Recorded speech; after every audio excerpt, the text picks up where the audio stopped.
Un jeu de jardin inoffensif se transforme en un appel à l'aide silencieux. Bienvenue dans Vérités obscures, je suis votre hôte, Léon. Partagez votre opinion.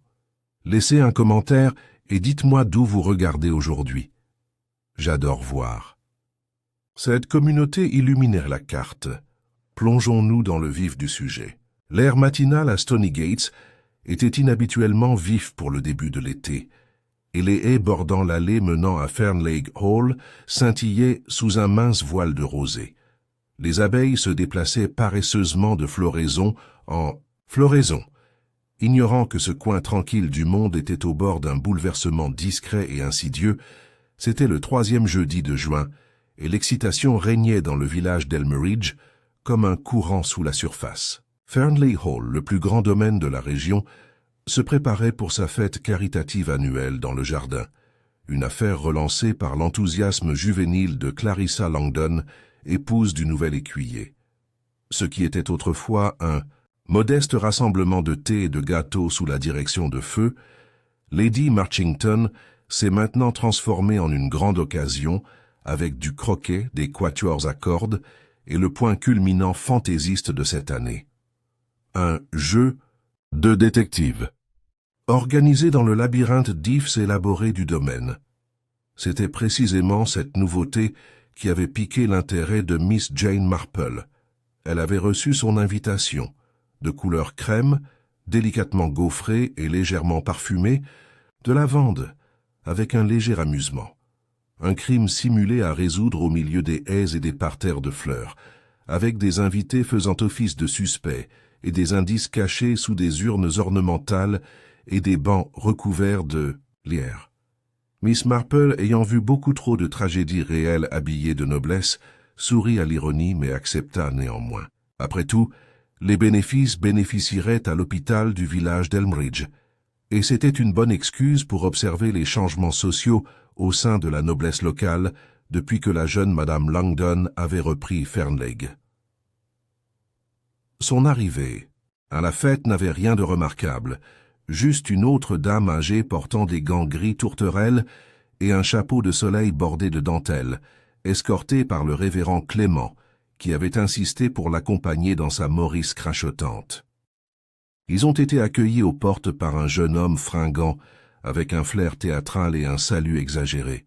« Ah, Miss Marple, l'œil vif du Sherlock Holmes d'Elmeridge, je présume, vous êtes arrivé juste à temps. Le jeu commence à 3 heures précises. » L'orateur était Miles Edgewater, un acteur londonien actuellement en repos à la campagne et un invité fréquent à Fernlake.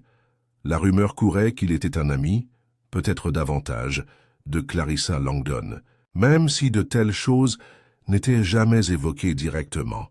Miss Marple inclina simplement la tête et se laissa conduire à travers l'arche couverte de roses et dans les vastes jardins au-delà. En milieu d'après-midi, la fête battait son plein. Les tables à thé débordèrent d'éponges, Victoria, et de sirop de fleurs de sureau. L'épouse du vicaire supervisa la tombola avec une efficacité martiale. Les enfants criaient de joie près des promenades à poney, tandis que les dames en robes à fleurs se promenaient en admirant les bordures herbacées et en commentant la météo. Et puis, il y avait le labyrinthe. Il avait été conçu il y a longtemps par un architecte paysagiste un peu fou, plus ornemental que pratique, avec des extrémités aveugles et des alcôves isolées, une petite fontaine de marbre au centre et d'épaisses haies d'ifs trop hautes pour qu'on puisse y voir. Aujourd'hui, il avait été transformé en scène pour le mystère du labyrinthe, un jeu léger dans lequel les joueurs cherchaient des indices et en déduisaient le tueur, joué, disait-on, par Clarissa Langdon elle-même. Alors que les invités se rassemblaient près de l'entrée du labyrinthe, les règles du jeu ont été expliquées par Miles Edgewater avec un éclat dramatique. Chaque équipe recevrait une carte contenant des indices énigmatiques.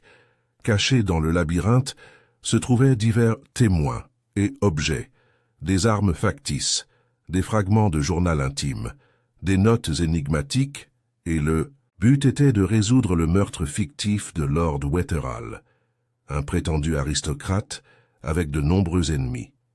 Miss Marple était associée tout à fait par hasard à Elinor Fenwick, la nouvelle bibliothécaire du village, qui avait la posture anguleuse et les yeux perçants d'une femme plus habituée aux livres qu'au goûter. « Je n'ai jamais vu un spectacle aussi ridicule », marmonna Elinor en ajustant son chapeau. « Mais Clarissa a insisté pour que je vienne.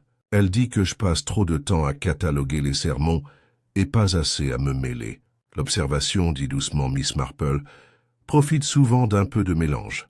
À 3 heures précises, les invités étaient relâchés dans le labyrinthe. Miss Marple ne s'est pas précipitée. D'autres sont arrivés avec enthousiasme, impatients de trouver des accessoires et de rire du théâtre. Miss Marple, cependant, remarqua des choses que d'autres n'ont pas remarquées. La parcelle d'herbe inégale près du 3e virage, comme si quelque chose y avait été traîné récemment. Un parfum, léger mais piquant, comme celui du romarin écrasé mélangé à quelque chose de plus métallique. Curieux battement d'une écharpe accrochée à une branche épineuse, rouge vif, et pourtant hâtivement cachée hors de vue. Elinor, impatiente, s'avança pour chasser la prochaine carte énigme. Miss Marple s'arrêta près de la statue de Pan, nichée dans une alcôve ombragée. Quelque chose n'allait pas dans la manière dont le silence était tombé, trop complet, trop soudain. Une grive avait arrêté de chanter. La brise s'était calmée, et puis vint le cri. Il transperça l'air de l'été comme un couteau, haut et rempli de panique, venant du cœur du labyrinthe. Il y eut un bruit de pas, des cris confus et une rafale d'invités sortant des haies dans divers états d'alarme. Une jeune femme, Miss Alice Harmon, la servante des Langdon, sortit en titubant, pâle comme du papier, son tablier taché de quelque chose qui ne pouvait pas être confondu avec une fausse peinture de scène. Elle est morte. Alice a pleuré. Madame Langdon, elle est allongée là, au centre. Elle ne respire pas. En quelques instants, la fête s'est transformée d'un événement ludique en un tableau effrayant. Clarissa Langdon, l'hôtesse dynamique, était étendue à côté de la fontaine de marbre. Son costume, destiné à imiter l'ensemble d'un clapet pour le jeu, était déchiré au niveau de la manche. Une blessure profonde marquait sa tempe et sa main tenait toujours l'une des cartes d'indice, maintenant maculée de sang. Le labyrinthe avait fait sa première vraie victime. Miss Marple, arrivée quelques instants plus tard avec une urgence silencieuse, s'agenouilla non pas à côté du corps, mais juste au-delà. Ses yeux scrutèrent le sol, remarquant un brin de romarin écrasé, une épingle à cheveux dorés et une larme fraîche dans la verdure dense de la haie. Autant de signes indiquant que quelque chose, ou quelqu'un, n'avait pas l'intention d'être vu. Le révérend criait déjà pour appeler le connétable, et les invités avaient commencé à murmurer paniqués. Mais Miss Marple ne dit rien. Elle regarda simplement le labyrinthe et sourit faiblement, comme si elle reconnaissait un schéma familier. Les jours qui ont suivi la tragédie de Fernlake Hall se sont écoulés dans une brume confuse de génoises non consommées et de questions sans réponse. Ce qui était censé être une journée de plaisir et d'amusement inoffensif s'était brusquement transformé en une scène d'horreur, et bien que les banderoles flottaient toujours au-dessus des portes du jardin et que des traces de confettis jonchaient les allées de gravier, un lourd silence était tombé sur le village d'Elmridge. Fernlake Hall était bouclé par la police locale, avec un officier solitaire posté près de la guérite, le gendarme Alec Donne, 23 ans à peine, dont l'uniforme raide et les yeux sérieux n'inspiraient guère confiance. La police du comté avait été appelée de Downminster, mais leur arrivée était plus méthodique qu'urgente. Il n'y avait eu aucun signe d'effraction, aucun vol, aucune raison claire pour qu'une jeune femme comme Clarissa Langdon gît morte au centre d'un labyrinthe de jardin avec un coup porté à la tempe et rien d'autre qu'une carte d'indice, déchirée à la main. Ainsi, à mesure que les enquêtes officielles commençaient lentement, les enquêtes non officielles prenaient racine à une vitesse étonnante. Le village, comme Miss Marple le savait bien, avait toujours été un terrain fertile pour les commérages. Mais cette fois, le ton des murmures était plus sombre. La mort de la femme du châtelain, si pleine de charme, de vivacité et d'idées modernes, avait bouleversé la communauté bien plus profondément que n'importe quel simple scandale. Ou affaire scandaleuse ne l'avait jamais fait. Pensez-vous que c'était quelqu'un de l'extérieur? Demanda Miss Hartwell, la maîtresse de poste, en chuchotant derrière le comptoir du magasin du village, alors qu'elle emballait un paquet de sucre d'orge. Vous savez, un maniaque qui s'est glissé dans la fête inaperçu? Je parierais que c'était quelqu'un qu'elle connaissait, a déclaré Madame Edgecombe, qui enseignait le piano et lisait des dizaines de romans policiers. Ils disent qu'elle a été trouvée tenant une de ces stupides cartes de jeu. Et si le jeu n'était pas un jeu pour quelqu'un? Le révérend Clément, toujours d'une voix calme, proposa sa propre théorie à Miss Marple, alors qu'il lui versait du thé dans le salon du presbytère ce lundi après-midi. J'ose dire que c'était un accident, Jane. Ces haies sont étroites, les chemins inégaux. Elle aurait pu glisser et se cogner la tête. Ces choses arrivent. Une chute tragique, sans doute aggravée par la confusion de la journée. Miss Marple sirota délicatement. Les chutes, cher Léonard, se produisent rarement avec une telle symétrie. Son corps a été retrouvé allongé de la manière la plus composée. J'ai vu de vrais accidents, et je vous assure, ils sont plutôt chaotiques. Il hocha la tête à contre-cœur, mais ne dit rien de plus. Il ne fallut pas longtemps avant que quelques noms commencent à circuler, non pas sous forme d'accusations formelles, bien sûr, mais sous forme de spéculations habillées de politesse. Miles Edgewater, par exemple, a été évoqué dans de nombreux salons. Son affection pour Clarissa Langdon avait toujours été inconfortablement visible.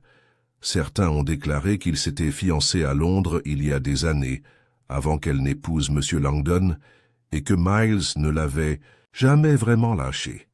D'autres murmurèrent que sa présence au village était bien trop commode pour un homme entre deux engagements. Et c'était lui qui dirigeait le jeu, a rappelé Miss Hartwell à ses clients, les yeux écarquillés. J'avais accès au labyrinthe avant qu'aucun de nous n'y entre. Ensuite, il y avait le jardinier, M. Cribbs, un homme calme, boiteux et amoureux, profond des roses. Il s'occupait du labyrinthe de Fernley depuis près de 20 ans. Certains ont affirmé qu'ils n'aimaient pas les changements que Clarissa mettait en œuvre. Les concerts de jazz sur la pelouse, les pans importés, l'idée d'installer une fontaine à champagne près de la source elle-même. Peut-être, suggérèrent-ils, avait-il simplement craqué. Pendant ce temps, Miss Marple vaquait à ses occupations habituelles, rendre les livres de la bibliothèque, visiter le cimetière, prendre le thé avec les veuves et les veuves. Mais son esprit assemblait tranquillement une mosaïque de détails. Non pas des faits comme la police le préférait, empreintes de pas, empreintes digitales, éclaboussures de sang, mais des faits de comportement, le genre qui révélait plus que ce que l'œil pouvait voir. Par exemple, lorsqu'elle se rendait à la bibliothèque pour rapporter son exemplaire de Vis des poètes géorgiens, elle remarqua l'énergie nerveuse de Miss Elinor Fenwick, la bibliothécaire, qui l'avait accompagnée dans le labyrinthe. Elinor avait toujours semblé à Miss Marple une curiosité intellectuelle mais une rigidité émotionnelle. Et maintenant elle semblait gardée. Sa vivacité habituelle s'était légèrement émoussée, comme si elle était préoccupée. Elle était populaire, dit soudain Elinor, empilant des livres sans regarder Miss Marple. Clarissa, tout le monde l'aimait, ou a dit qu'il l'aimait. Mais tu ne l'as pas fait, demanda doucement Miss Marple. Elinor sursauta. Je n'ai pas dit ça. Vous l'avez sous-entendu, ma chère, et je soupçonne que vous n'êtes pas seule à avoir ce sentiment. La jeune femme expira, ses doigts posés légèrement sur un volume, relié en cuir. Elle faisait en sorte que les gens se sentent petits. Elle avait cette capacité, involontaire peut-être, mais efficace. Ce soir-là, alors que le crépuscule tombait doucement sur Elmridge, Miss Marple écrivit 3 noms dans son carnet, et en souligna 2. Clarissa Langdon, semble-t-il, avait fait bouger les os. Au même moment, la nouvelle arriva que l'inspecteur, Graves de la division Downminster, prendrait en charge l'affaire. Connu pour son formalisme et sa méfiance à l'égard de l'aide locale, Graves n'était pas un homme qui appréciait les contributions des détectives amateurs. Miss Marple, bien entendu, n'avait aucune intention d'intervenir. Pas officiellement, mais le lendemain matin, alors qu'elle passait devant Fernlake Hall au cours de sa promenade, elle s'arrêta à l'entrée du domaine. L'agent Donne se tenait au garde-à-vous près de la porte, faisant de son mieux pour paraître professionnel malgré son inconfort évident. « Ah, un Miss Marple », dit-il en rougissant légèrement. « Rien à voir aujourd'hui, j'en ai bien peur. »« Je ne rêverais pas d'imposer, » a-t-elle répondu. « Mais si vous voyez l'inspecteur Graves, auriez-vous la gentillesse de lui transmettre un message ?» Le jeune homme cligna des yeux. « Oui. »« Dites-lui, » dit Miss Marple du ton le plus innocent imaginable, qu'il serait peut-être utile de lui demander si les cartes d'indices ont été préparées avant ou si elles ont été préparées auparavant, après la version finale du tracé du labyrinthe. Don avait l'air perplexe comme il se doit. Miss Marple leva son chapeau et continua son chemin, son allure calme, son visage serein. Durant les jours suivants, le village resta dans un état particulier de demi-silence. Les journaux avaient flairé l'histoire, et une seule colonne dans le Gazette de Downminster intitulée « Tragedy at Garden Fete » n'a fait qu'alimenter davantage de spéculations. Mais la police n'avait encore arrêté personne, et le tueur, si tant est qu'il s'agisse d'un meurtre, restait entouré de haies et de chuchotements. Puis vint un rebondissement inattendu. Tard mercredi soir, le docteur Ryder, médecin, de famille des Langdon, a confirmé au coroner que le coup porté à la tête de Clarissa n'était pas dû à une chute. Cela avait été délibéré, et il avait été manipulé avec la force d'un objet contondant, probablement de forme ronde. Jeudi matin, les chuchotements s'étaient transformés en une terreur silencieuse. Clarissa Langdon n'était pas morte par mésaventure. Elle avait été assassinée. L'inspecteur Graves est arrivé à Elmridge par une matinée grise qui semblait correspondre à l'ambiance du village. C'était un homme grand et anguleux d'une 50aine d'années, avec l'habitude de parler avec des phrases coupées et de regarder les gens une seconde de plus que ne l'exigeait la politesse. Il portait un trilby sombre, incliné bas, et arborait avec lui un léger air de dédain, pas ouvertement grossier, mais clairement peu impressionné par la vie du village et son rythme doux. Au moment où il prit place dans le salon de Fernlake Hall, la liste des suspects se formait déjà dans son esprit. Il n'était pas homme à tergiverser, et les preuves, selon lui, pointèrent vers un individu avec une clarté presque théâtrale. « Monsieur Edgewater », dit-il cet après-midi-là, debout à côté du piano à queue où Clarissa avait autrefois animé des récitals amateurs. « C'est vous qui avez organisé le jeu du jardin, n'est-ce pas ?» Miles Edgewater, pâle et fatigué, se tenait près du foyer. Son charme habituel était quelque peu atténué, remplacé par une solennité presque théâtrale. « Je l'étais. Clarissa m'a demandé de le mettre en scène. Elle a pensé que ce serait amusant. Et le labyrinthe, a-t-il été modifié ou modifié de quelque manière que ce soit avant la fête ?» Miles hésita. « Pas à ma connaissance. Monsieur Cribbs le maintient, bien sûr, mais je ne suis pas intervenu. J'ai simplement placé les cartes d'indice le matin avec les notes de Clarissa. » L'inspecteur Graves haussa un sourcil. « Avec ces notes, elle était assez particulière, » a déclaré Miles. « Elle a rédigé elle-même la séquence. La version finale, je crois, était enfermée dans le petit bureau du couloir est. Une copie existe toujours ? » Je ne suis pas sûr. Graves écrivit une note aiguë dans son carnet. « Et votre relation avec le défunt ?» Miles expira lentement. « Nous étions amis, de vieux amis, mais rien de plus. Clarissa était mariée. »« Tout à fait. » De sa place près des portes-fenêtres, le curé toussait discrètement. Miles jeta un coup d'œil, offrit un faible sourire et recula.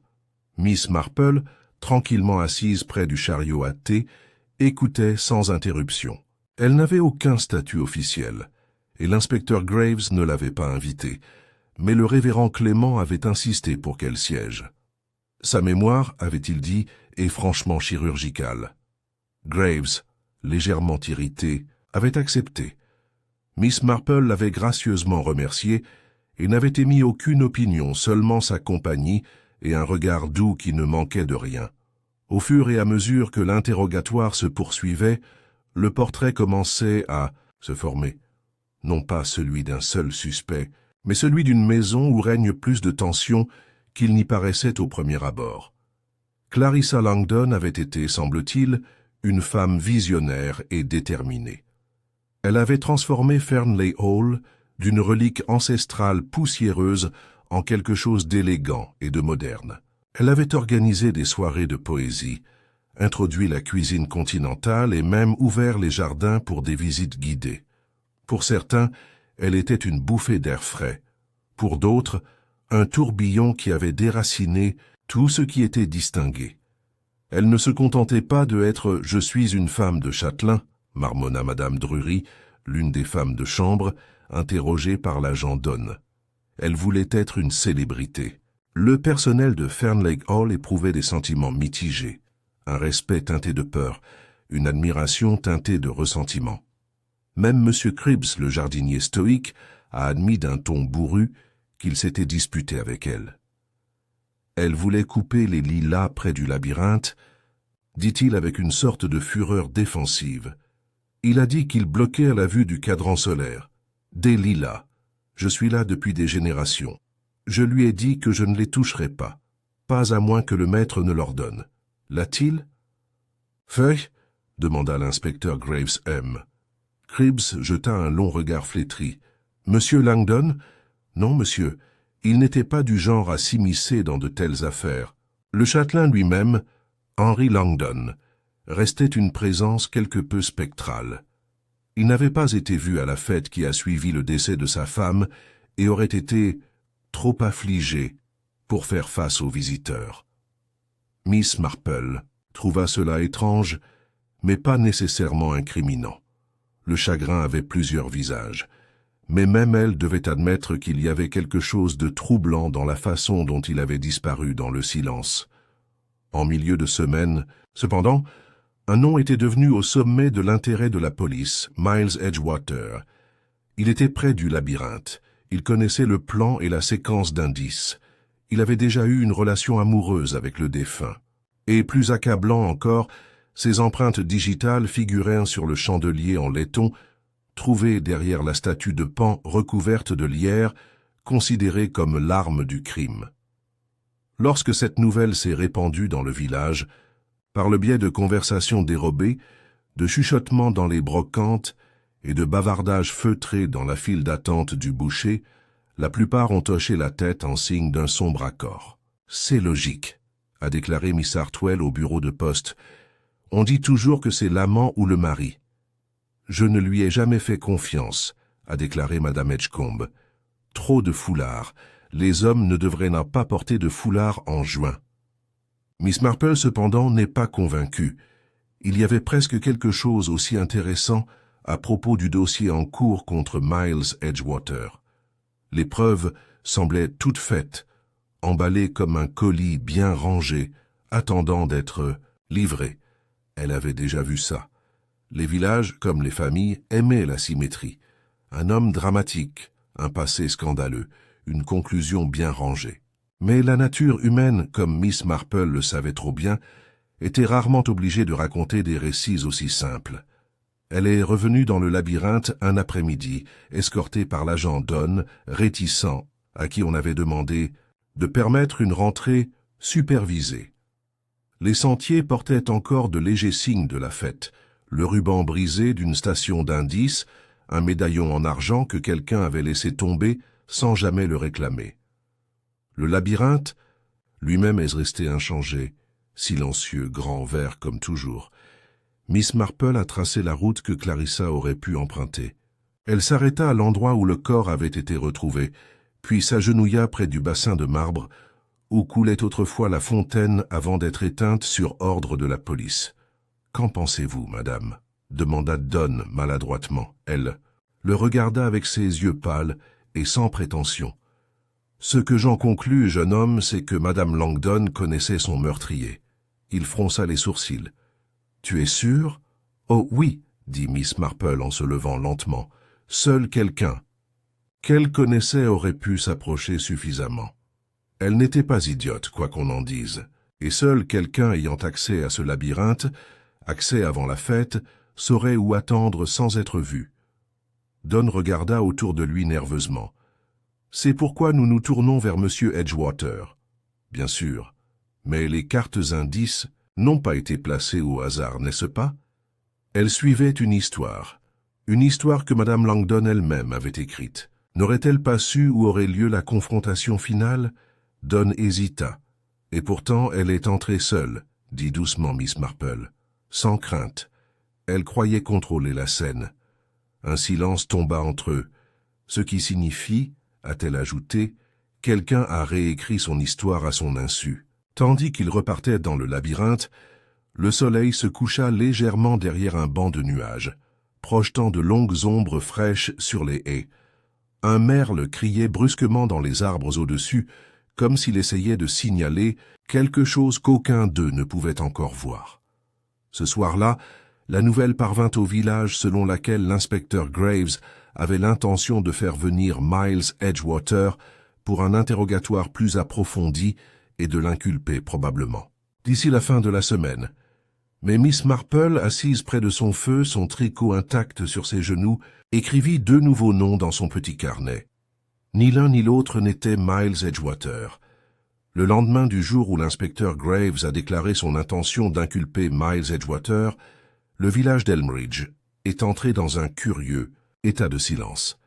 Un calme inquiet qui suggérait davantage de confusion que de fermeture. De nombreux habitants, bien qu'apparemment satisfaits qu'un suspect ait été identifié, ne parvenaient pas à apaiser complètement le sentiment de malaise persistant qui planait sur les ruelles du village comme une fine brume. Miss Marple, cependant, avait déjà constaté cela, la satisfaction prématurée d'un public avide de résolution, prenant l'apparence de l'ordre pour la vérité elle-même. Et la vérité, elle le savait, était rarement aussi obligeante. C'était jeudi matin qu'elle repartait, non pas avec de grandes déclarations ou des déclarations radicales, mais avec une détermination tranquille. Elle ne croyait pas aux révélations théâtrales, ni aux moments eureka soudains. La vérité, comme une mauvaise herbe tenace dans le jardin, devait être doucement amenée à la vue. Son premier arrêt fut chez le marchand de légumes du village, un petit magasin bien rangé tenu par Madame Cocker, une femme ronde avec une langue assez pointue pour éplucher des pommes sans couteau. Miss Marple avait observé au fil des années que les vendeurs de produits étaient souvent les gardiens des vérités les plus subtiles du village. Ils voyaient qui mangeait bien, qui était malade, qui avait des visiteurs, qui payait en espèces et qui à crédit. Une affaire tragique, a déclaré Madame Cocker en pesant une livre de pommes de terre King Edward. Clarissa Langdon, elle avait un tel esprit, même si elle n'était pas toujours du goût de tout le monde. Elle était ici juste le matin avant la fête, le saviez-vous? Elle a acheté des raisins blancs, pas le type habituel. Elle a dit qu'elle attendait un invité. Un invité? Répéta doucement Miss Marple. Madame Cocker hocha la tête. Oui, elle a dit qu'elle avait un visiteur arrivant de Londres, une invitation de dernière minute. Elle a dit qu'elle prévoyait un petit déjeuner privé dans le labyrinthe le matin après la fête. Cela avait l'air romantique. A-t-elle mentionné qui était l'invité? Pas un mot. J'ai juste souri et dit que c'était un vieil ami. Madame Cocker jeta un coup d'œil par-dessus son épaule. « Tu ne penses pas... » « Je pense, » dit Miss Marple, « que lorsque les gens parlent de visiteurs sans les nommer, c'est soit pour préserver une surprise, soit pour cacher un danger. » Elle remercia Madame Cocker et reprit sa promenade. En passant devant le cimetière, elle rencontra Miss Elinor Fenwick debout sous l'if près du mur est. Elinor avait un cahier à la main et semblait dessiner. Lorsqu'elle remarqua Miss Marple, elle la ferma rapidement. « Vous êtes sortie pour votre promenade habituelle, Miss Marple. »« Oui, ma chérie. Et toi ?» Elinor sourit, même si cela n'atteignit pas ses yeux. « Je trouve que marcher clarifie l'esprit. La bibliothèque a été si calme, c'est vraiment énervant. Tout le monde lit des histoires de meurtre. L'art d'imiter. La vie ou l'inverse? Fit remarquer Miss Marple, et Elinor rit même si c'était creux. Je suppose que je n'aurais pas dû être aussi dur avec Clarissa. Elle était vraiment généreuse, même si elle était théâtrale. La connaissiez-vous bien? Pas intimement. Nous n'avons parlé que quelques fois en dehors des fonctions du village. Mais elle m'a invité au jeu du labyrinthe pour me sortir de ma coquille. La voix d'Elinor s'assombrit. Et maintenant, elle est morte, et ils disent que c'est Miles. Mais tu n'y crois pas? Je ne sais pas quoi croire. Elle hésita. Clarissa était brillante à certains égards, mais elle avait une façon de donner aux gens l'impression que leur vie était terriblement petite. J'ose dire qu'elle avait plus d'ennemis que d'amis, même si personne ne l'admettait. Miss Marple hocha doucement la tête et laissa le silence grandir entre eux, puis changea de sujet. Cet après-midi-là, un petit avis est apparu sur le babillard de l'église, annonçant un service commémoratif pour Clarissa Langdon, qui aurait lieu dimanche. Même si les détails étaient peu nombreux, l'annonce a suscité de nouvelles discussions dans les salons de thé et les salons, qui y participerait, qui ne le ferait pas, et ce que cela pourrait impliquer. La vérité, pensa Miss Marple, était souvent enfouie dans de tels détails. Ce soir-là, elle sortit à nouveau son cahier. Sur une page, elle écrit « Clarissa attendait un visiteur. Le petit déjeuner labyrinthe était prévu. Pourquoi ?» Edgewater connaissait la disposition des indices, mais Clarissa aussi. L'a-t-elle partagé? Puis elle se tourna vers les noms qu'elle avait soulignés plus tôt. Elinor Fenwick, gardé, calme, étrangement nerveux depuis la fête, et plus bavard qu'avant. Un changement subtil, qui signifiait souvent que l'esprit passait à la vitesse supérieure, passant de la peur à la stratégie. M. Cribbs, le jardinier, fidèle aux vieilles traditions de Fernley, dédaigneux du style moderne, en désaccord, ouvert avec Clarissa. Je connaissais tous les chemins du labyrinthe. Elle traça une ligne entre les deux noms et en écrivit un de plus, dénominateur commun, le ressentiment, mais aussi la proximité. À ce moment-là, on frappa à sa porte. À sa grande surprise, c'était Henry Langdon, le veuf. Il avait l'air échevelé, sa veste autrefois impeccable, légèrement boutonnée, sa cravate à moitié nouée. Ses yeux étaient creux comme ceux d'un homme marchant dans un rêve. « J'espère que je ne vous dérange pas, Miss Marple. »« Bien sûr que non, Monsieur Langdon. Veuillez entrer. » Il s'assit lourdement dans le fauteuil en face d'elle, regardant le feu qu'elle avait allumé pour lutter contre la fraîcheur du soir. « Ils disent que c'est Miles qui l'a fait, » finit-il. « Pardir. »« Oui, » répondit doucement Miss Marple. « Ils sont. Mais je n'y crois pas. » Elle le regarda tranquillement. « Non, Clarissa a eu de nombreux enchevêtrements. Mais Miles n'a jamais été cruel. Quoi qu'ils aient eu, cela a pris fin il y a des années. Je le sais. » Miss Marple croisa les mains. « Et vous? Où étiez-vous pendant le match ?» Il hésita. « Au conservatoire. Lire. Je ne voulais pas jouer. Tout cela me paraissait tellement idiot. Mais tu savais qu'elle était dans le labyrinthe ? » « Je savais, dit-il, la voix creuse. Et je savais qu'elle avait des projets après. J'ai supposé que c'était pour le thé, peut-être quelque chose de spécial. Je n'ai pas demandé, mais elle avait organisé un petit déjeuner, a déclaré Miss Marple, pour quelqu'un d'autre, le lendemain. Le regard d'Henry ne vacilla pas. Je ne le savais pas, dit-il, quoique trop rapidement. Miss Marple s'appuya contre le dossier de sa chaise. L'amour, dit-elle doucement, laisse souvent plus de bleu que la haine. Il la regarda attentivement. Elle m'a fait me sentir invisible, dit-il après une longue pause. Après la première année, j'ai cessé de compter. Elle avait besoin d'un public. J'étais juste la scène. Miss Marple hocha la tête, sans rien dire. Après son départ, elle resta assise un long moment, à regarder le feu. Le lendemain matin, c'était une vague d'excitation. La police locale, suite à une information, avait découvert quelque chose coincé dans la haie du labyrinthe. Un miroir compact de femme, avec un couvercle fissuré et des taches de ce qui semblait être du maquillage mélangé à du sang séché. Il a été retracé, en moins d'1 heure, jusqu'à la coiffeuse de Clarissa Langdon, et pourtant, il ne faisait pas partie de ses effets sur les lieux du crime. La question n'était pas comment c'est arrivé, mais quand et pourquoi. Miss Marple, seule dans son salon, a ajouté une nouvelle note à sa page. Le miroir a été déplacé, délibérément. Après coup. Incriminer ou distraire? La réponse, elle le savait, ne se trouvait pas dans le labyrinthe lui-même, mais dans les jours avant le jeu. Clarissa. Langdon avait prévu quelque chose de plus qu'un simple après-midi d'énigmes et de plaisanteries, quelque chose dont seulement 1 ou 2 autres personnes étaient au courant, et au moins l'une d'entre elles avait assuré qu'elle n'en parlerait plus jamais. La pluie tomba doucement sur Elmridge le lendemain matin, atténuant les bruits, habituels du village sous un rideau de bruine humide. Les toits brillaient de reflets, les gouttières coulaient de doux murmures, et les allées du jardin étaient recouvertes de mousse et de pétales tombés. Miss Marple, debout à la fenêtre de son salon, regardait les nuages gris se poser sur le village avec une expression pensive.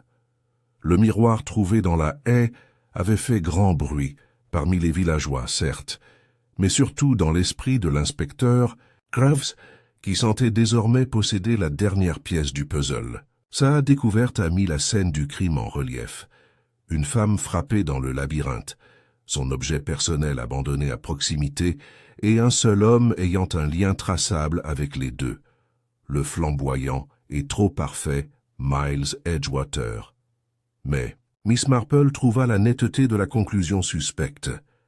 D'après sa vaste expérience, la méchanceté humaine se présentait rarement avec une telle symétrie.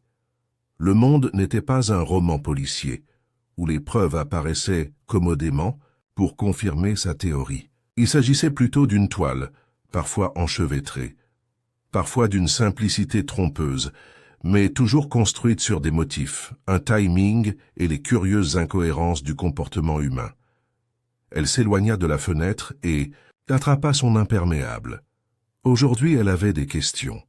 Son premier appel fut à la bibliothèque, où Elinor Fenwick l'accueillit avec une surprise visible. « Tu es dehors par ce temps ?»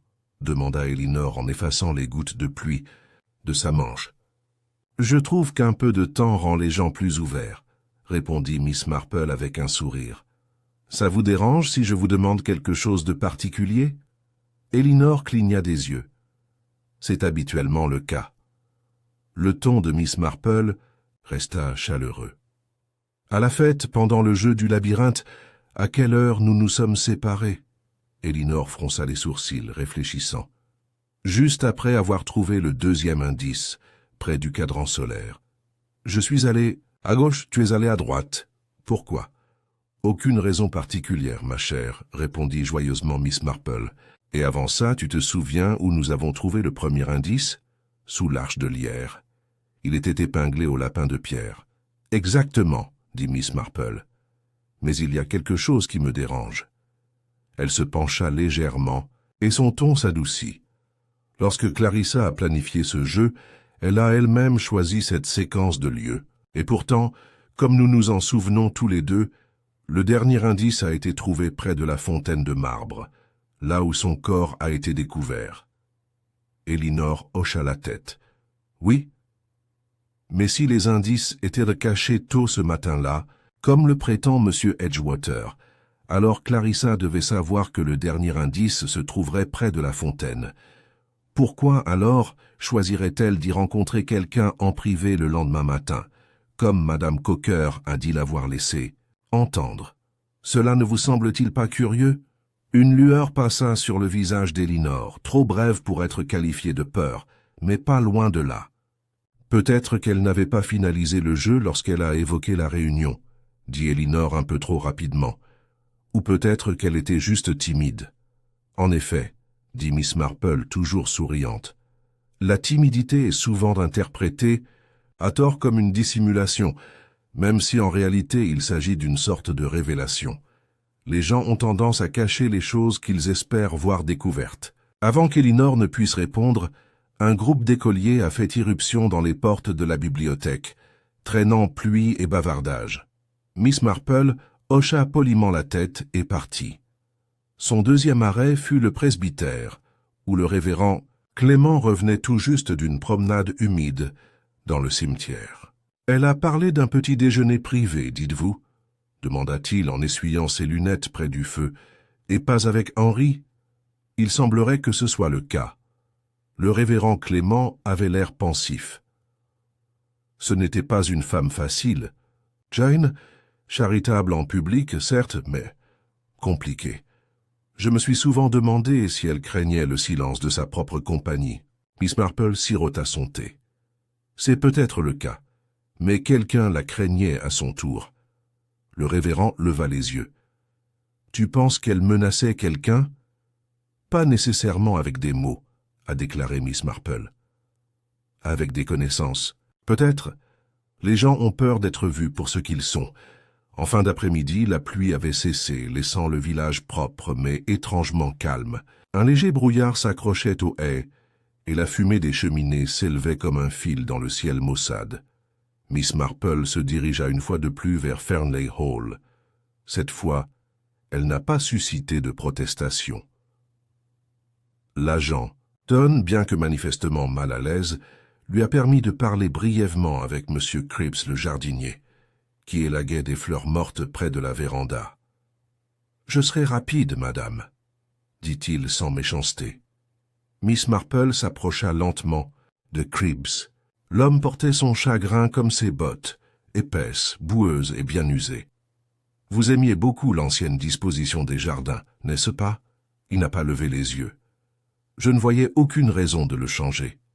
J'imagine que tu connaissais le labyrinthe mieux que quiconque. » Il fit une pause dans son découpage. « Toujours.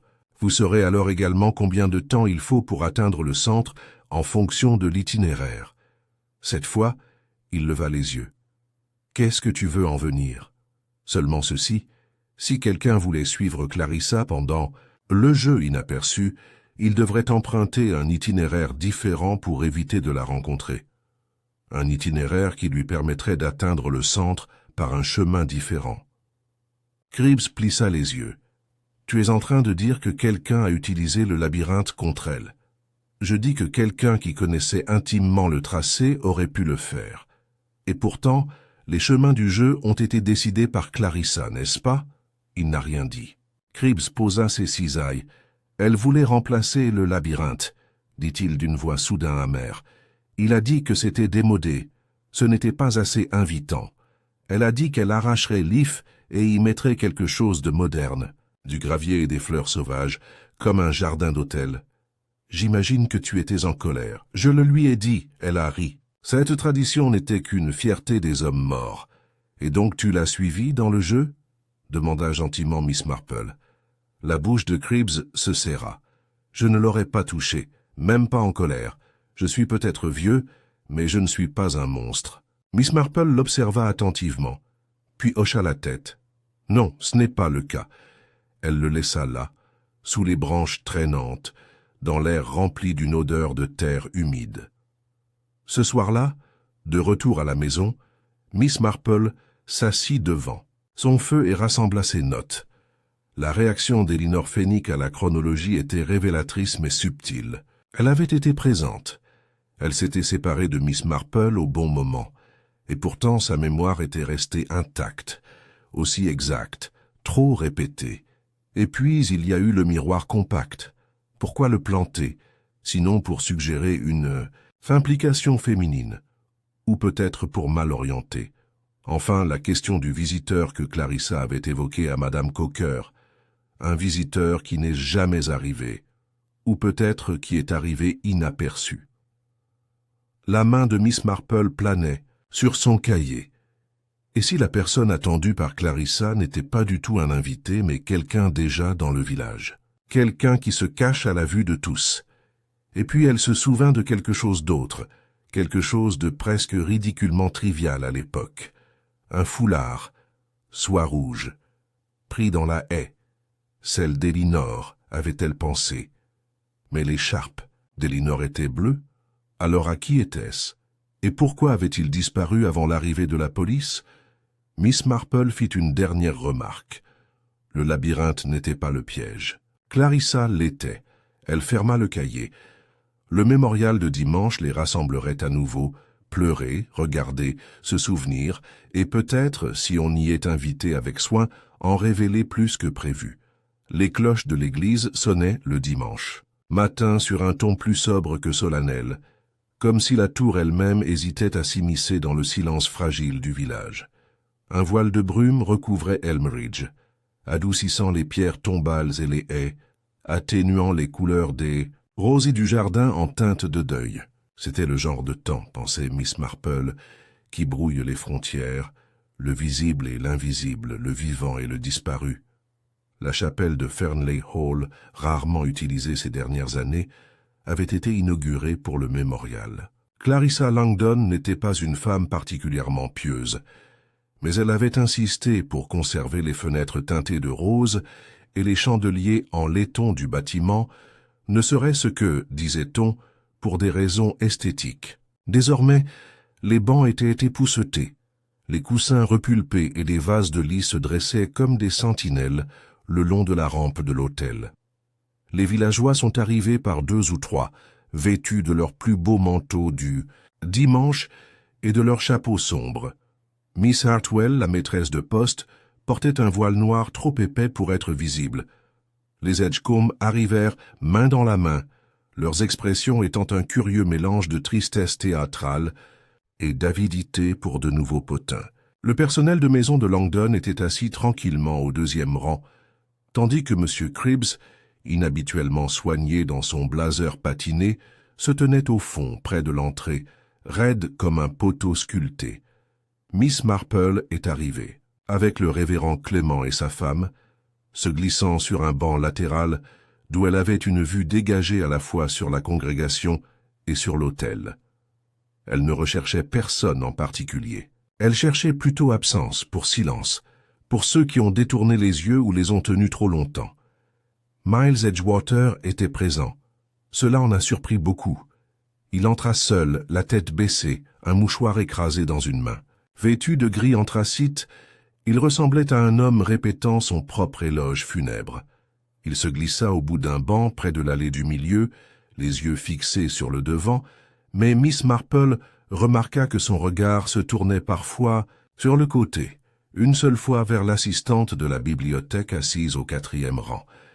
Elinor Fenwick était assise bien droite, ses mains gantées posées sur ses genoux, son chapeau trop simple pour un deuil, mais trop formel pour une tenue décontractée. Son visage, comme toujours, était illisible, mais sa posture trahissait une tension enroulée. Ce n'était pas du chagrin. Il attendait. Le révérend Clément a dirigé le service avec retenue et compassion, citant un psaume préféré de Clarissa, un psaume que Miss Marple soupçonnait avoir été choisi, plus pour la cadence que pour la conviction. Lorsqu'il parlait de l'esprit brillant et des idées innovantes du défunt, un bruissement parcourut les bancs, un changement de poids, la toux polie de ceux qui avaient des souvenirs plus compliqués. Et puis, de manière inattendue, il a ouvert la parole. Si l'un d'entre vous souhaite dire quelques mots en souvenir de Clarissa, il est le bienvenu. Pendant un long moment, personne ne bougea. Puis, à la surprise générale, Elinor Fenwick s'est levée. Le mouvement lui-même était gracieux, délibéré. Elle s'avança, marchant avec la dignité prudente de quelqu'un qui n'a pas l'habitude de parler en public, mais déterminée à ne pas faiblir. Elle était brillante, dit doucement Elinor, et terrible.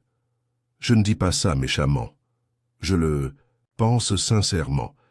Clarissa pourrait vous faire sentir extraordinaire. Elle pourrait aussi vous faire sentir invisible, parfois dans la même phrase. Mais elle scie personne. C'était son pouvoir. Elle a vu ce qui vous faisait vibrer. Qu'est-ce qui t'a fait mal? Et ça, eh bien, ça peut être une chose dangereuse. Elle fit une pause, puis regarda directement le banc de devant, où Henry Langdon était assis à côté de la gouvernante. « Mais je ne crois pas qu'elle méritait de mourir pour ça. Le silence qui suivit fut épais, ponctué seulement par le tintement lointain d'une cloche provenant de l'horloge du jardin de la chapelle.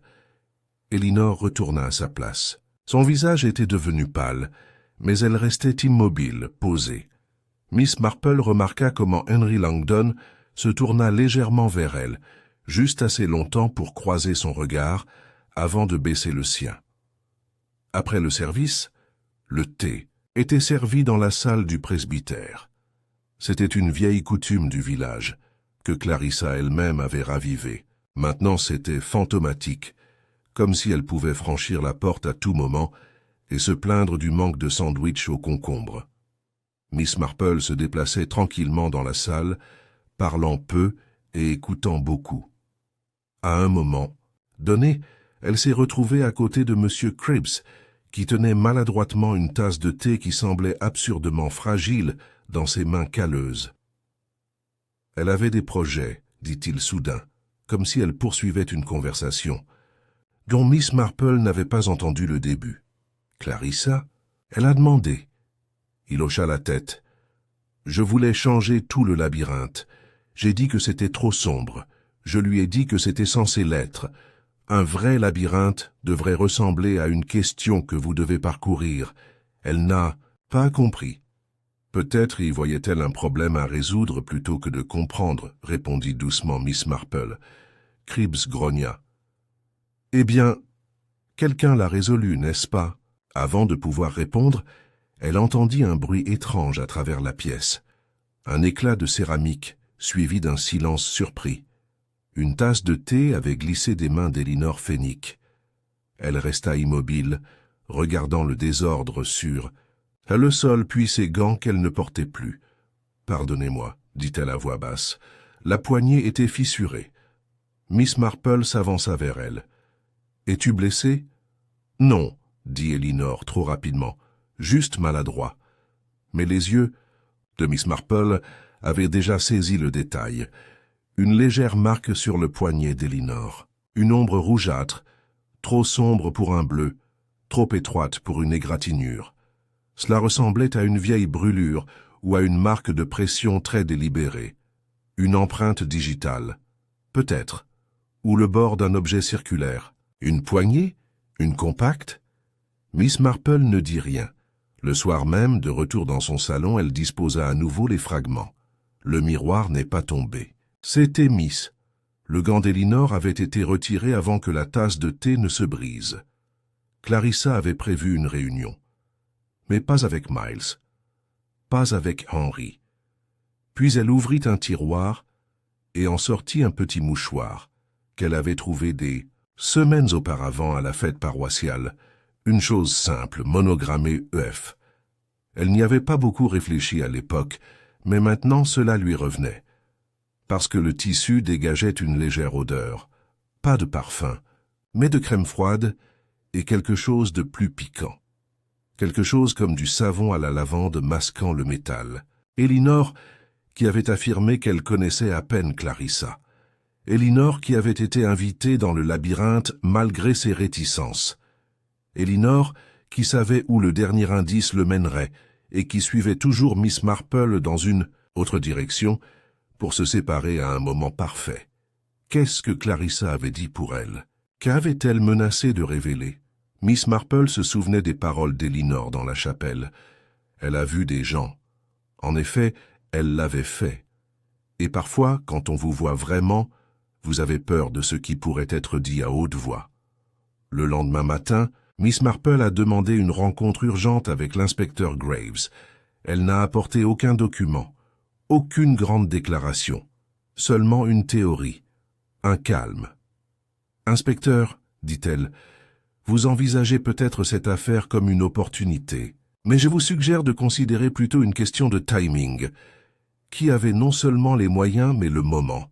Grave haussa un sourcil. « Et qui, a ajouté Miss Marple, n'était jamais censé être dans le labyrinthe. » C'était une particularité de la méthode de Miss Marple, souvent mal comprise par ceux qui ne connaissaient pas ses habitudes, qu'elle n'affrontait pas, ni n'accusait, ni ne frappait les portes comme l'inspecteur de police dans un mélodrame. Elle a invité, elle a observé. Lorsqu'elle tendait un piège, ce n'était jamais un piège dramatique, mais plutôt quelque chose tissé à partir de fils délicats de mémoire, de manières et de conversations douces, un réseau invisible de mots dont les coupables ne se rendaient souvent pas compte qu'ils ne pouvaient plus s'échapper.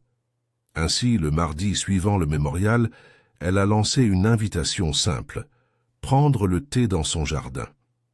La note a été remise à la main. Sur un ton doux et chaleureux, « Chère mademoiselle Fenwick, j'aimerais beaucoup votre compagnie pour le thé demain si vous êtes libre. Je crois que je vous dois encore une vraie conversation après cette journée de fête qui s'est si terriblement terminée. Un moment de calme dans le jardin peut nous faire du bien à tous les deux. Cordialement, Jane Marple. » La réponse est revenue dans l'après-midi, courte, formelle, mais affirmative. Ainsi, le lendemain, sous un dais de glycine, Miss Marple disposa sa table de jardin avec de minces sandwichs aux concombres, une génoise et sa plus belle vaisselle à motif de rose. Le soleil du début de juin était revenu, tachetant le chemin de gravier et réchauffant les arbustes qui bourdonnaient doucement d'abeilles. Tout cela était très domestique, sans aucune menace, exactement comme elle l'avait prévu. Elinor Fenwick est arrivée à 4 heures précises. Elle portait une jupe en laine légère, un chemisier pâle et une expression de politesse, légèrement pincée. Ses gants étaient de nouveau en place, mais pas la même paire qu'avant. « Il fait beau dehors, » dit-elle, même si son ton était peu convaincant. « C'est vrai, » approuva joyeusement Miss Marple. « Asseyez-vous. Le lilas est presque à son apogée, même si j'ai peur qu'il ne dure pas. Un peu comme les gens, je trouve. Nous fleurissons juste au moment où il est temps de tomber. » Elinor réussit à faire un petit sourire et s'assit. Pendant un moment, ils parlèrent de choses ordinaires. Les projets de la bibliothèque pour une nouvelle étagère de livres de jardinage, les efforts du vicaire pour organiser une lecture, de poésie, le comportement des abeilles face au changement climatique. Miss Marple versa le thé et passa le gâteau, sans jamais laisser la conversation tourner trop brusquement, jusqu'à ce qu'elle le pousse doucement. « Vous savez, dit-elle, je n'arrête pas de penser à ce petit incident au presbytère. » La tasse. Cassée. Elinor cligna des yeux. « Oh, oui, je n'ai jamais aimé ces tasses, trop délicates. La conception de la poignée est défectueuse. J'imagine qu'elle s'est tordue sous la pression. Pourtant, je suis curieux de savoir comment elle s'est cassée après que vous ayez déjà retiré vos gants. » Une pause. Elinor baissa les yeux sur son assiette. « Vraiment ? Je le pense. Même si, bien sûr, je peux me tromper. » L'air entre eux se déplaçait légèrement, subtilement, comme le premier signe de vent avant une tempête. Elinor leva sa tasse de thé et but, les yeux indéchiffrables. Miss Marple poursuivit son chemin, toujours avec légèreté. « Je me suis souvenu d'un accident similaire il y a des années. À Bournemouth. Une jeune femme a laissé tomber une tasse pendant qu'elle prenait un thé avec son employeur. Tout le monde pensait que c'était de la nervosité, jusqu'à ce que quelqu'un lui fasse remarquer qu'elle avait enlevé ses gants juste avant. Et c'était étrange, car elle n'avait jamais retiré ses gants en public auparavant. Elle avait toujours une raison, celle-là. Mais quand on lui a posé la question, elle ne se souvenait plus pourquoi elle l'avait fait. C'est curieux, un souvenir. Elinor ne répondit pas. Elle avait été blessée, voyez-vous, continua doucement Miss Marple. Une très petite brûlure, mais causée par quelque chose de rond, comme une poignée chauffante, ou un poudrier métallique, peut-être, laissé trop longtemps au soleil. Elinor posa sa tasse de thé un peu trop, fermement. « Je ne suis pas sûre de suivre. Oh, je ne m'attendrai pas à ce que vous le fassiez, ma chère, » dit Miss Marple avec un sourire. « C'est juste une vieille histoire. C'est drôle comme ils reviennent vers vous, parfois aux moments les plus gênants. Le jardin était calme. Même les abeilles s'étaient momentanément tues. Et puis Elinor a dit, presque avec désinvolture, « Enfin, je pense que les gens se souviennent de ce qui leur convient. » « En effet, » a déclaré Miss Marple, « mais parfois les gens oublient ce qui ne l'est pas. » Les yeux d'Elinor s'écarquillèrent. « Et qu'est-ce que tu penses que j'ai oublié exactement? C'était là. Le ton de Miss Marple resta parfaitement doux. Peut-être pas quoi. Peut-être quand. Elinor la regarda. Je crois, dit doucement Miss Marple, que la séquence des événements dans le jeu du labyrinthe n'était pas celle que tout le monde croit. Je crois que vous vous êtes séparés de moi avant l'indice du cadran solaire, pas après. Elinor ne parlait pas. Et je crois, poursuivit Miss Marple, que Clarissa Langdon savait que vous seriez dans le labyrinthe, même si elle ne savait pas. Pourquoi? Elle vous a invité à jouer par gentillesse. Mais vous ne vouliez pas jouer, pas vraiment. Vous aviez une autre raison d'être là. Le visage d'Elinor était devenu complètement immobile. Elle ne clignait pas des yeux. Elle t'a dit quelque chose à la fête, n'est-ce pas? Quelque chose qui t'a fait peur. Un souffle. À peine audible. Elle allait révéler quelque chose, dit Miss Marple. Quelque chose que vous aviez caché. Peut-être à propos de votre travail. Votre passé. Vos qualifications même. J'imagine qu'elle avait trouvé une lettre ou un dossier. Clarissa était terriblement curieuse. Elinor parla enfin, d'une voix tendue et basse. « J'ai fait rien. Criminel, je vous crois, dit Miss Marple. Mais les secrets n'ont pas besoin d'être criminels pour être dangereux. » Elinor se leva brusquement. « Je pense que j'ai imposé assez longtemps. » Miss Marple se leva avec elle. « Encore une chose, dit-elle doucement. Le foulard rouge, ce n'était pas le vôtre. Mais il avait été caché dans la haie. Il appartenait à quelqu'un d'autre, quelqu'un que vous avez vu là-bas. Peut-être même avant que le corps ne soit retrouvé. » La mâchoire d'Elinor se serra. « Je ne sais pas ce que tu penses faire, dit-elle. »« J'essaie, répondit Miss Marple, d'empêcher un homme d'être pendu pour un crime qu'il n'a pas commis. » Elinor hésita. Sa bouche s'ouvrit, puis fermée. « Vous ne l'avez pas frappé, dit doucement Miss Marple, mais tu étais là, tu as vu qu'il l'a fait. » Les épaules d'Elinor s'affaissaient légèrement, mais ses yeux brûlaient toujours sous l'effort. « De conservation. Elle m'a dit qu'elle allait me détruire, » murmura enfin Elinor. « Elle a dit qu'elle dirait au conseil scolaire à propos de mon dossier, que j'avais suivi le mauvais module de diplôme et falsifié les informations d'identification de la bibliothèque. Elle a dit que je n'étais pas apte à indexer un bulletin paroissial, et elle a ri comme si c'était drôle. Et vous l'avez suivi, a déclaré Miss Marple. Dans le labyrinthe, je voulais la supplier, lui expliquer. Je ne savais pas qu'elle l'avait déjà dit à quelqu'un d'autre. OMS a demandé Miss Marple, mais Elinor se contenta de secouer la tête. Je n'ai pas vu le coup, je l'ai seulement entendu. Au début, j'ai pensé que cela faisait partie du jeu. Puis je l'ai vu, allongé là, le sang sur la carte. Sa voix tremblait. J'ai paniqué, j'ai couru. J'ai laissé tomber le compact. Je le tenais parce que je l'avais utilisé juste avant. Je n'ai même pas réalisé qu'il avait disparu avant le lendemain. Miss Marple hocha doucement la tête. « Alors il est temps, dit-elle, de dire à l'inspecteur Graves ce que vous avez vu et ce que vous n'avez pas fait. » Ce soir-là, Elinor a fait sa déclaration à la police. Miss Marple n'était pas présente, mais elle avait déjà fait ce qu'il fallait faire. Plus tard, dans le calme de son salon, elle a réfléchi à la proximité entre la culpabilité et la peur. Tous ceux qui courent ne sont pas coupables. Certains sont simplement terrifiés à l'idée que leur propre péché, sans rapport avec eux, soit mis en lumière aux côtés d'un crime plus grave. Alors que l'horloge approchait doucement de minuit, Miss Marple ferma son cahier. Elle a eu son témoin, mais le véritable tueur n'a pas encore été nommé. Ce moment viendrait, bientôt. Il a encore plu le lendemain matin. Pas une sorte de pluie régulière et apaisante, mais une bruine brumeuse qui s'accrochait aux vêtements et brouillait les limites du monde. Helmridge ressemblait à un village qui retenait encore son souffle. Les jardins détrempés, les fenêtres embuées, les rues pavées brillantes comme de la pierre polie. Dans son cottage de Church Lane, Miss Marple était assise à son bureau, n'écrivant pas mais regardant par la fenêtre. Elle avait préparé son petit déjeuner habituel, du thé et un œuf à la coque, mais n'y avait presque pas touché. Son esprit, comme toujours, était en mouvement.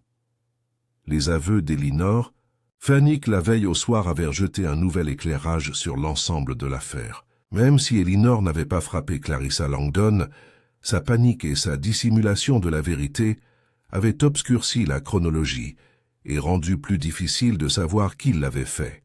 Mais maintenant, le brouillard se dissipait. Miss Marple attrapa son cahier et rouvrit la page sur laquelle elle réfléchissait depuis des jours. Il était couvert d'une petite écriture soignée, avec des flèches reliant les phrases et plusieurs noms encerclés et soulignés. Elle n'avait plus besoin de le voir, pas vraiment. Le schéma était clair, le labyrinthe avait été une scène.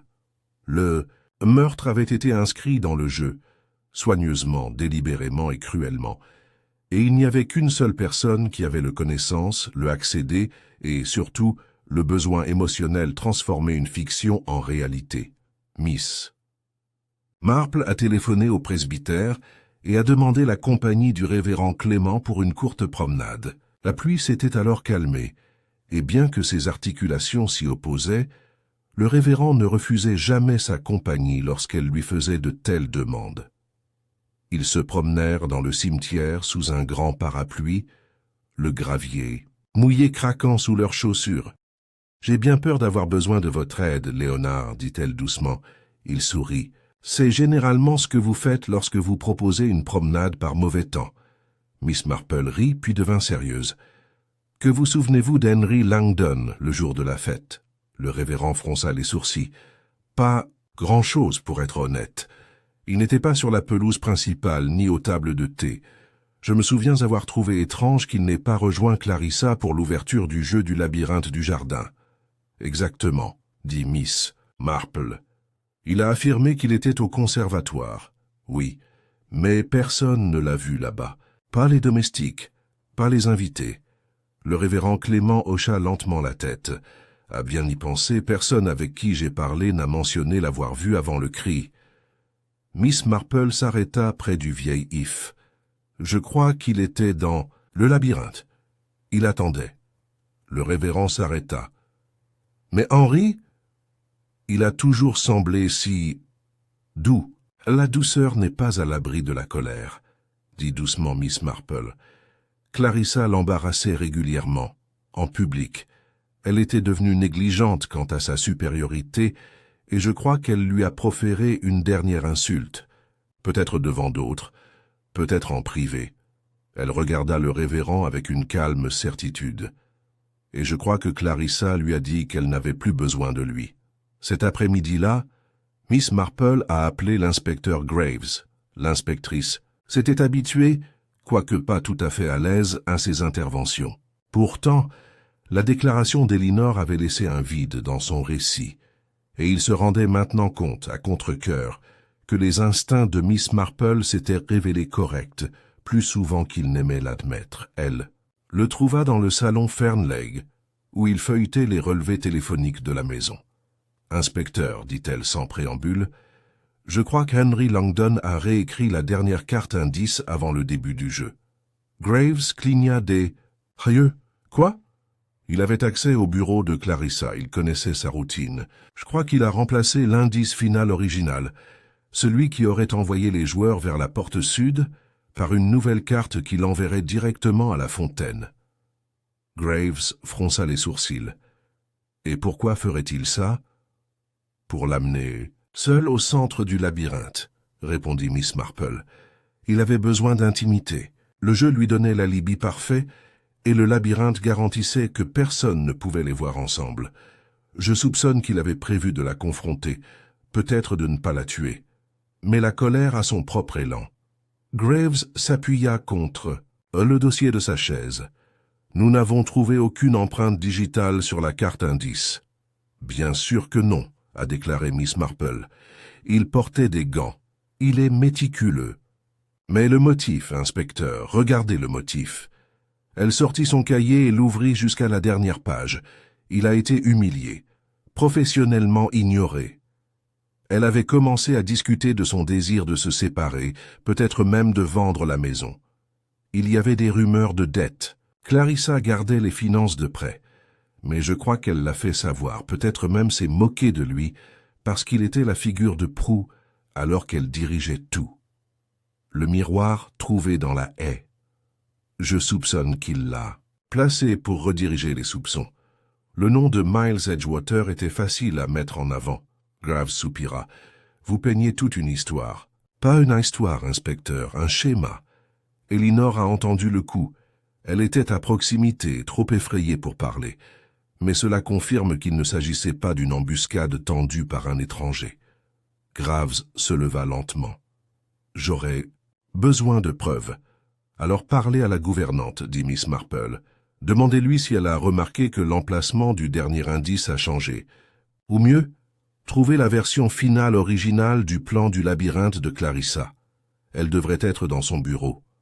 Plus tard dans la soirée, Miss Marple était assise dans son salon, tricotant de côté, regardant la lumière disparaître du ciel. Elle ne fut pas surprise lorsque la sonnette retentit. C'était Henry Langdon. Il paraissait plus âgé, 10 ans de plus que la semaine précédente.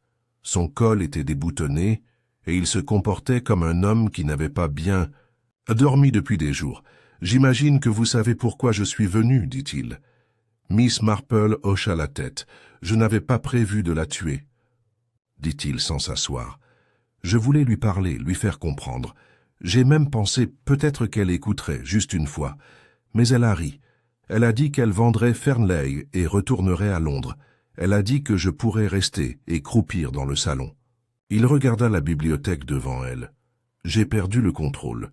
J'ai attrapé l'un des accessoires du jeu, une bouteille lestée. Cela faisait partie des indices de détective. C'était censé être une arme factice. Je ne voulais pas la frapper si fort. Tout s'est passé si vite. Il y eut un silence. Miss Marple parla doucement. « Alors pourquoi ne vous êtes-vous pas manifesté ?»« Parce que je n'étais pas désolé. Pas tout de suite. J'étais en colère depuis si longtemps, Jane. En colère d'être invisible. Elle a construit un jeu autour du meurtre, et elle n'a pas réalisé qu'elle était celle qui était pourchassée. Il eut un rire amer. Je suis resté avec elle. Après, juste un instant. Puis je me suis glissé par le chemin ouest et je suis retourné à la maison. Personne ne m'a vu. Je suis allé au bureau et je me suis lavé les mains. J'ai même remis la fausse carte d'indice dans son tiroir. Miss Marple se leva lentement. L'inspecteur sera là sous peu. Henry Langdon hocha la tête résigné. « Je sais. » Avant de partir, il se tourna de nouveau vers elle. « Croyez-vous au pardon, Miss Marple ?» Elle croisa son regard. « Je crois à la compréhension. Et je crois aux conséquences. » Il est parti sans un autre mot. Lorsque l'inspecteur Graves arriva, Miss Marple lui tendit son carnet. « Vous trouverez le reste de ce dont vous avez besoin dans le tiroir du bas du bureau de Clarissa, sous les enveloppes. » Graves hocha la tête. « Et vous, Miss Marple, que ferez-vous? Maintenant que l'affaire est close ?» Elle sourit faiblement. « Le lilas fleurit tard cette année. Je pourrais couper quelques brins. La vie continue, inspecteur. » Dehors, la pluie avait cessé. Les haies scintillaient dans le crépuscule argenté. Et quelque part dans le labyrinthe du jardin, le silence s'installa enfin, pour de vrai cette fois. Dans les jours qui ont suivi l'arrestation discrète d'Henry Langdon, le village d'Elmridge a dérivé vers une sorte de calme étrange, ni paisible ni particulièrement instable, mais plutôt suspendu dans le silence qui suit souvent le déroulement d'événements terribles. Le journal n'en a jamais fait la une, mais ceux qui lisent attentivement entre les lignes du Gazette de Downminster auraient noté les euphémismes élégants, point culminant tragique des tensions domestiques, tournant choquant, lors-ci, d'une fête locale, et l'indémodable enquête policière en cours. Miss Marple, de son côté, reprit ses promenades habituelles, reprenant sa place d'observatrice tranquille des rythmes du village. Et pourtant, quelque chose avait changé, non pas dans sa routine, mais dans la texture subtile de la vie à Elmridge. Les voisins se saluaient avec plus de prudence. Les conversations s'arrêtaient lorsque certains noms étaient évoqués, et même les cloches de l'église, lorsqu'elles sonnèrent le dimanche suivant, semblaient en plus hésitantes, comme si elles ne savaient pas comment retrouver le ton du culte quotidien après une telle inquiétude. Elle a reçu une lettre de l'inspecteur, grave 2 jours après son arrestation. C'était court et précis. Son style ne s'était pas adouci, mais il contenait une seule phrase qui la fit sourire. « Tu avais raison à propos du plan du labyrinthe. Sa fin originale était à la pergola aux roses. » En dessous, dans une écriture plus petite, il avait ajouté presque après coup « Merci pour ce que vous faites, Miss Marple, même si vous le faites tranquillement. » Elle plia soigneusement la lettre et la plaça dans le tiroir où elle gardait des souvenirs non pas sentimentaux, mais significatifs, des choses qui lui rappelaient, lorsque les jours semblaient ordinaires, que sous la surface du banal, de grands drames se préparaient toujours. Le vendredi suivant, le curé et sa femme l'invitèrent à prendre le thé. C'était un rassemblement modeste. Ils étaient seuls tous les 3 dans le salon du presbytère, avec un feu allumé pour lutter contre le froid persistant et une assiette de scones aux groseilles que Madame Clement avait passé la majeure partie de l'après-midi à préparer. « C'est étrange », a déclaré le révérend Clément en remuant son thé. « Tout revient à la normale. » Madame Clément hocha la tête, si on peut l'appeler ainsi. Les Langdon faisaient tellement partie du village. Enfin, Clarissa plus qu'Henry peut-être, mais quand même. Le chagrin s'exprime de manière étrange, dit doucement Miss Marple. Parfois, il se cache derrière l'activité. D'autres fois, il disparaît simplement dans le silence. Et puis, il y a ceux qui semblent inchangés, mais qui ne sont plus jamais tout à fait les mêmes. Le révérend l'étudia. « Pensez-vous qu'Henry Langdon ait jamais eu l'intention de la tuer ? » « Je pense qu'il avait l'intention d'une confrontation, » répondit Miss Marple. « Mais Clarissa n'a jamais donné aux gens l'espace nécessaire pour s'affirmer. Elle a dominé. Elle aimait la manipulation, même lorsqu'elle prétendait que c'était de la bonne humeur. Je crois qu'elle a mal évalué la profondeur du ressentiment d'Henry. Elle a oublié que même les eaux calmes peuvent cacher de profondes fissures. » Ils restèrent silencieux un moment, chacun perdu dans ses pensées. Dehors, les carillons éoliens du jardin tintaient faiblement sous la brise. Madame Clement a changé de sujet, et la conversation s'est tournée vers des choses plus agréables. La fête des récoltes à venir, le nouveau professeur de piano de Miss N.Z., Downminster et les rumeurs selon lesquelles Elinor Fenwick envisageait de quitter complètement Elmeridge. C'était vrai. La rumeur s'était rapidement répandue selon laquelle Miss Fenwick avait présenté sa démission de la bibliothèque. Un avis discret est apparu sur le tableau d'affichage, remerciant la communauté pour son soutien et déclarant avec un euphémisme caractéristique qu'elle poursuivrait de nouvelles opportunités. Miss Marple a visité la bibliothèque lors de son dernier après-midi là-bas. Elinor emballait une petite collection de livres et de notes personnelles. Ses mouvements étaient précis et sans hâte. « J'espère ne pas vous avoir interrompu, » dit Miss Marple en entrant. Elinor se tourna. « Pas du tout. Je me demandais si tu viendrais. » Ils restèrent silencieux un moment avant qu'Elinor ne fasse signe à la chaise vide près de la fenêtre de lecture. « Je n'arrête pas de me demander, » dit-elle lentement, alors qu'ils étaient assis, « si les choses auraient pu être très différentes si j'avais dit quelque chose plus tôt. Quand j'ai vu Clarissa allongée là, quand j'ai réalisé ce qui s'était passé, je me suis figé. Ce n'était pas exactement de la lâcheté, plutôt de l'incrédulité et de la honte. »« Compréhensible, » dit doucement Miss Marple. « Les gens imaginent le courage comme un grand acte, mais souvent, il s'agit simplement de dire la vérité, alors que tout instinct vous supplie de ne pas le faire. » Elinor sourit faiblement. « Tu es plus gentil que je ne le mérite. »« J'en doute, » a déclaré Miss Marple. « Vous avez commis une erreur, mais vous avez également fait amende honorable. » Ils s'assirent tranquillement. L'horloge sur la cheminée de la bibliothèque tic-tac doucement. « Elmeridge va se rétablir, » dit enfin Elinor. « Mais je ne pense pas que je pourrais supporter d'entendre les gens murmurer cela à chaque fois que j'entre dans une pièce. Et je ne leur en veux pas. Le scandale persiste plus longtemps que la vérité. Miss Marple tendit la main et posa doucement une main sur celle d'Elinor. « Alors peut-être, dit-elle, un nouveau départ est la chose la plus gentille que vous puissiez vous offrir. » Elinor hocha la tête. « Je vais à Bath. Ma sœur habite là-bas. C'est un endroit plus calme. Moins d'énigmes, j'espère. » Miss Marple sourit. « Les énigmes sont partout, Miss Fenwick.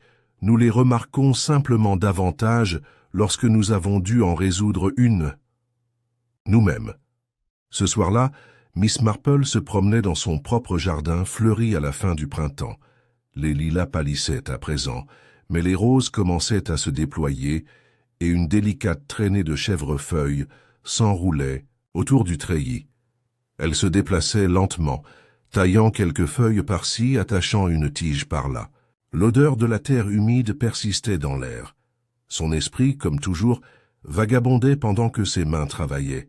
Elle pensa à Clarissa, vive, impulsive, insouciante face au pouvoir. Elle pensa à Henry, l'homme rendu petit par l'amour qui se transformait en humiliation, et d'Elinor tordue non pas par la méchanceté, mais par la peur d'être découvert, d'être indigne, d'être détruit par une seule vérité exposée au mauvais moment. Miss Marple l'avait déjà vu, dans d'autres villages, d'autres paroisses, d'autres salons. Le meurtre n'a jamais vraiment été une question de mystère, c'était plutôt une question de mobile, fierté, envie, désespoir, le besoin de faire taire une voix avant qu'elle puisse dire une vérité trop douloureuse à supporter. Elle s'arrêta au bord de son jardin, où sa propre haie était soigneusement taillée, le chemin entre les parterres étant symétrique et ouvert. Comme c'était étrange qu'un labyrinthe puisse être utilisé à des fins de meurtre, et pourtant, c'était parfaitement logique. Un labyrinthe était un endroit où la vérité pouvait être déformée, où les lignes de vue se tordaient et les chemins se chevauchaient. Un endroit où une personne pourrait se perdre ou trouver quelque chose qu'elle n'avait pas prévu. Mais en fin de compte, chaque labyrinthe avait un centre, et chaque vérité, aussi profondément enfouie soit-elle, finit par y revenir. Le pas. Le lendemain matin, le facteur a livré un petit colis à Miss Marple. À l'intérieur se trouvait une note, écrite avec soin. « Chère Miss Marple, merci pour le thé, pour votre gentillesse, et pour ne pas avoir dit ce que vous auriez pu dire si facilement. J'ai commencé à faire du bénévolat dans une petite archive privée ici à Bath. C'est calme, et ça me convient. J'ai joint quelque chose que je pensais que vous pourriez apprécier. Avec respect et gratitude, Elinor Fenwick. » Sous le billet se trouvait un livre fin, relié en cuir et très usé. Sur la couverture intérieure, de la main indéniablement élégante de Clarissa Langdon, était écrit « AUF », qui voit toujours plus qu'elle ne dit. Miss Marple ferma le livre avec une expression pensive. « Oui, pensa-t-elle, peut-être que nous ne sommes pas si différents après tout. » L'été s'est installé progressivement sur Elmridge, non pas par éclat dramatique, mais par moments lents et se déroulant. Le réchauffement des murs de pierre du jardin à l'aube, la douceur lourde des roses épaisses dans l'air, le chœur des abeilles et des oiseaux résonnant dans les ruelles tachetées de soleil. C'était le genre d'été anglais que Miss Marple aimait le plus, modeste, poli, jamais vantard. Une saison de réflexion tranquille. Le meurtre de Fernlake Hall n'était plus le sujet principal du salon de thé ou de la file d'attente des épiciers, mais son ombre persistait. Les gens ne prononçaient plus le nom de Clarissa Langdon avec éclat. Ils ont plutôt baissé la voix lorsqu'ils ont évoqué ce qui s'est passé et ont changé de sujet dès qu'ils l'ont pu. Ce n'était pas tant un déni que de la fatigue. Un village ne pouvait supporter qu'une certaine quantité d'obscurité avant de devoir le détruire. Miss Marple a traversé ses journées comme elle l'a toujours fait, calmement, méthodiquement et avec une oreille toujours à l'écoute. Elle ne recherchait pas la notoriété et n'encourageait pas non plus les discussions sur son rôle dans la résolution du mystère. Elle est simplement revenue à ses modèles, avec une différence essentielle. Son jardin, habituellement taillé et entretenu à 1 centimètre près de la perfection, avait pu devenir un peu plus sauvage. « Laisse-le. » « Respirez, » se dit-elle un matin, en laissant un carré de pâquerettes s'emmêler avec le thym. Même l'ordre a besoin de contraste. C'est au cours d'une de ses promenades matinales qu'elle a reçu la visite de nul autre que Miles Edgewater. Elle le vit s'approcher de l'allée, sa démarche plus lente, sa posture moins théâtrale qu'auparavant. Les foulards de soie spectaculaires avaient disparu, remplacés par une veste pratique et une canne. Non pas par nécessité, mais par affectation de loisir, soupçonnait-elle.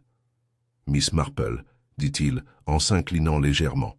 « J'espère que je ne suis pas intrusif. »« Pas du tout, » répondit-elle chaleureusement. « J'étais juste en train d'admirer l'état de ma rhubarbe. Elle est décidée à mal se comporter, ce que j'admire plutôt. » Il sourit. « Je suis venu vous dire merci. » Elle désigna le banc de jardin sous le laurier. « Alors, asseyons-nous. » Ils se sont installés avec la facilité de ceux qui avaient partagé des non-dits dans des moments tendus. Un rouge-gorge gazouillait quelque part au-dessus d'eux, et la brise transportait le doux parfum d'Alissoum. « Vous savez, » dit Miles après une pause, « je me suis toujours imaginé être le genre d'homme qui se montrerait à la hauteur en cas de crise. J'ai déjà joué des détectives sur scène, des héros. Mais quand Clarissa a été tuée, quand j'ai été soupçonné, j'ai réalisé à quel point je comprenais peu de choses sur la peur réelle. » Miss Marple le regarda doucement. « C'est une chose très différente, j'en conviens. La vraie peur rend les gens soit très immobiles, soit très stupides. » Il eut un petit rire d'autodérision. « J'étais ce dernier. J'ai dit toutes les mauvaises choses. J'ai menti alors que j'aurais dû être honnête. Je suppose que je voulais que la police croie que j'étais plus important pour Clarissa que je ne l'étais en réalité. »« Tu l'aimais » demanda-t-elle. Doucement. Il hocha la tête. « Une fois. Mais au moment de la fête, je pense que j'étais surtout amoureux de l'idée d'elle. Elle faisait en sorte que tout ressemble à du théâtre. Même ses cruautés avaient du style. » Miss Marple ne dit rien. Pendant un moment. Puis, je crois qu'elle était plus seule que la plupart ne le pensaient. Les gens comme Clarissa le sont souvent. Ils brillent de 1000 feux, mais ils utilisent cette lumière pour garder les autres à distance. Miles tourna son regard vers le jardin. « Et Henri, l'avez-vous vu venir ?»« J'ai vu la pression monter, » a-t-elle déclaré. Et j'ai reconnu le silence. Le genre de silence qui ne parle pas de paix mais d'érosion. Il expira. « Je pense que je vais quitter Elmridge. Il y a une entreprise d'été dans le Devon. Ils font la tempête. Je pourrais jouer Prospero. Je pense, dit Miss Marple, que vous serez très doué pour conjurer des tempêtes. » Ils se sourirent, non pas pour célébrer mais pour partager une compréhension. Lorsqu'il se leva pour partir, il s'inclina de nouveau non par formalité mais en guise d'adieu. Dans les semaines qui suivirent, le rythme de vie du village reprit le dessus. La nouvelle bibliothécaire arriva, une femme vive avec des lunettes, cerclée d'écailles, et une prédilection pour les systèmes décimaux. Le domaine Langdon a été placé sous tutelle en attendant de nouvelles décisions. Fernlake Hall est resté fermé au public, ses portes verrouillées et ses jardins envahis par la végétation. Et le labyrinthe, désormais tristement célèbre, devait être démantelé. Ses haies d'ifs déracinées, ses allées absorbées par un aménagement paysager plus simple et plus doux. Miss Marple s'y est rendue une fois, avant qu'elle ne soit rasée.